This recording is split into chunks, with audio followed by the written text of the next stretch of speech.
জুলাইয়ে এসে যোদ্ধাদের উদ্যোগে গঠিত নতুন রাজনৈতিক দল জাতীয় নাগরিক পার্টি এনসিপি শুরু থেকেই আলোচনায় ছিল পরিবর্তনের রাজনীতি নিয়ে। কিন্তু সেই দলেরই মুখ্য সমন্বয়ক নাসিরুদ্দিন পাটোয়ারি হঠাৎ পদত্যাগ করলেন। দল কি ভাঙনের মুখে, নাকি নতুন শক্তি আসছে দলে? রাজনৈতিক অঙ্গনে এখন গুঞ্জন, পাটোয়ারির বিদায় মানেই কি আসিফ মাহমুদের আগমন? নবগঠিত রাজনৈতিক দল জাতীয় নাগরিক পার্টি এনসিপির মুখ্য সমন্বয়কের পদ থেকে অব্যাহতি চেয়ে পদত্যাগপত্র জমা গিয়েছেন নাসিরুদ্দিন পাটোয়ারি। দলীয় একাধিক সূত্র জানিয়েছে, প্রায় 2 সপ্তাহ আগে আহ্বায়ক ও সদস্য সচিবের কাছে তিনি পদত্যাগপত্র জমা দেন। তবে এখনও পর্যন্ত দল তার পদত্যাগ অব্যাহতি আনুষ্ঠানিকভাবে গ্রহণ করেনি। গত 2 সপ্তাহ ধরে তিনি নিজেকে দলীয় কার্যক্রম থেকে গুটিয়ে রেখেছেন।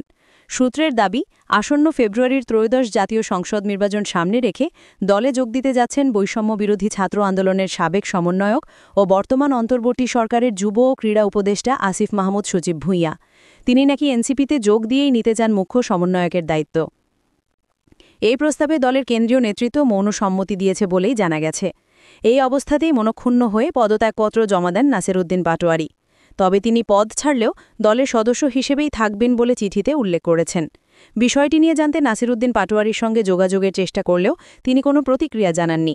এনসিপিরা কেন্দ্রীয় যুগ্ম সদস্য সচিব গণমাধ্যমকে বলেন, দল তার পদত্যাগপত্র পেয়েছে, তবে এখনও চূড়ান্ত সিদ্ধান্ত হয়নি, বিষয়টি বিবেচনাধীন।